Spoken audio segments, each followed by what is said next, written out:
ఆదర్శంగా నిలిచాం అధ్యక్ష.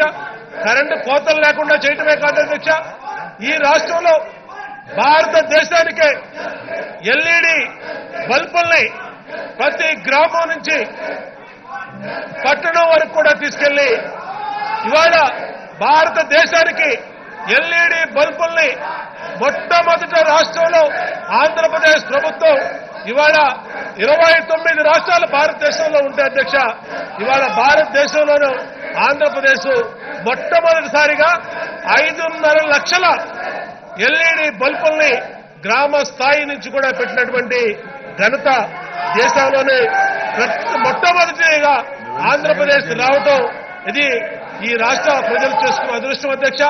ఒక సమర్థుడైనటువంటి ముఖ్యమంత్రి చంద్రబాబు నాయుడు గారి నాయకత్వంలో ఈరోజు ఎన్ని సాధ్యం చేశాం అధ్యక్ష. అంతేకాదు అధ్యక్ష, దేశానికే అనేక విషయాల్లో ఆదర్శంగా నిలిచింది ఆంధ్రప్రదేశ్ ప్రభుత్వం అధ్యక్ష. ఇవాళ ఆన్లైన్ ప్లాన్లని టెక్నాలజీని ఉపయోగించి గతంలో అనేక సమస్యలు ఉన్నటువంటి ప్లాన్లని ఇవాళ ఆన్లైన్ ద్వారా ఇట్లా ఆన్లైన్ లో అప్లై చేస్తే రెండో రోజే ఆన్లైన్ లో ప్లాన్ ఇంటికి వచ్చే విధంగా అభివృద్ధి చేస్తాం అధ్యక్ష. ఇంతేకాదు అధ్యక్ష, గవర్నమెంట్ స్కూల్లో చదువుతున్న పిల్లలకి అధ్యక్ష, గవర్నమెంట్ స్కూల్లో చదువుతున్నటువంటి పిల్లలకి ప్రైవేట్ స్కూల్స్ కంటే పెద్ద ఎత్తున వాళ్ళకి కెరీర్ ఫౌండేషన్ కోర్సుల్ని కూడా అధ్యక్ష ప్రైవేటు స్కూల్లో చెప్పినటువంటి విషయాన్ని కూడా ఇక్కడ గవర్నమెంట్ స్కూల్స్ లో బాధ్యత తీసుకొని మన టీచర్స్ ప్రభుత్వం బ్రహ్మాండంగా పిల్లలకి ఏర్పాటు చేయడం వల్ల అధ్యక్ష ఇవాళ జాతీయ స్థాయిలో జరిగే ఏ కాంపిటేటివ్ ఎగ్జామ్స్ కైనా సరే ఆంధ్రప్రదేశ్ నుంచి పిల్లలే అన్ని రకాలుగా ఎక్కువ మంది సెలెక్ట్ అవుతున్నారంటే ఇది గౌరవ ముఖ్యమంత్రి చంద్రబాబు నాయుడు గారు తీసుకున్నటువంటి నిర్ణయం, ఈ ప్రభుత్వ నిర్ణయం వల్ల బ్రహ్మాండంగా ఇవాళ స్కూళ్లలో పిల్లలకి నాణ్యమైనటువంటి విద్యను చెప్తున్నాం అధ్యక్ష. అట్లాగే అధ్యక్ష, ఇవాళ రాష్ట్రంలోని అన్ని పట్టణాలకి విలేజెస్ కి బ్రహ్మాండంగా వాటర్ సప్లై చేస్తున్నాం అధ్యక్ష. ఇవాళ ఈ ప్రభుత్వం 21 మున్సిపాలిటీస్ లో ప్రతిరోజు కూడా గత ప్రభుత్వాలు వారానికి ఒకరోజు ఇచ్చే అధ్యక్ష మంచినీళ్ళని, వారానికి ఒకరోజు కూడా ఇవ్వలేని పరిస్థితిలో ఉండే అధ్యక్ష.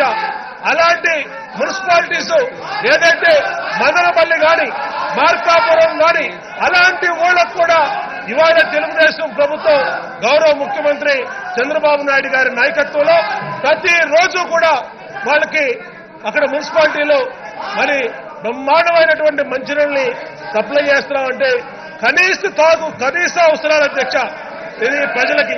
దాన్ని కూడా గతంలో ప్రభుత్వాలు నిర్లక్ష్యం చేసిన అధ్యక్ష ఇవాళ తెలుగుదేశం ప్రభుత్వం పూర్తిగా సమర్థవంతంగా ప్రతిరోజు కూడా వాళ్ళకి బ్రహ్మాండంగా ఇస్తున్నాం అధ్యక్ష.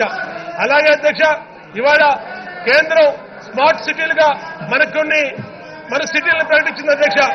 ఇవాళ కాకినాడ గాని తిరుపతి గాని వైజాగ్ గాని ఇవాళ స్మార్ట్ సిటీలుగా కేంద్ర ప్రభుత్వం ప్రకటిస్తే అధ్యక్ష, ఇవాళ రాష్ట్ర ప్రభుత్వం కర్నూలు అధ్యక్ష, అనంతపూర్ అధ్యక్ష, నెల్లూరు అధ్యక్ష, ప్రకాశం అధ్యక్ష, ఇవాళ శ్రీకాకుళం అధ్యక్ష, విజయనగరం అధ్యక్ష, వీటిల్ని రాష్ట్ర ప్రభుత్వమే ప్రత్యేకంగా స్మార్ట్ సిటీలుగా వాటిని చేయాలి, పూర్తిగా అభివృద్ధి చేయాలి ఈ నగరాలని చెప్పి కంకణం కట్టుకున్నటువంటి ముఖ్యమంత్రి చంద్రబాబు నాయుడు గారి నాయకత్వంలో బ్రహ్మాండంగా అభివృద్ధి జరుగుతుంది అధ్యక్ష.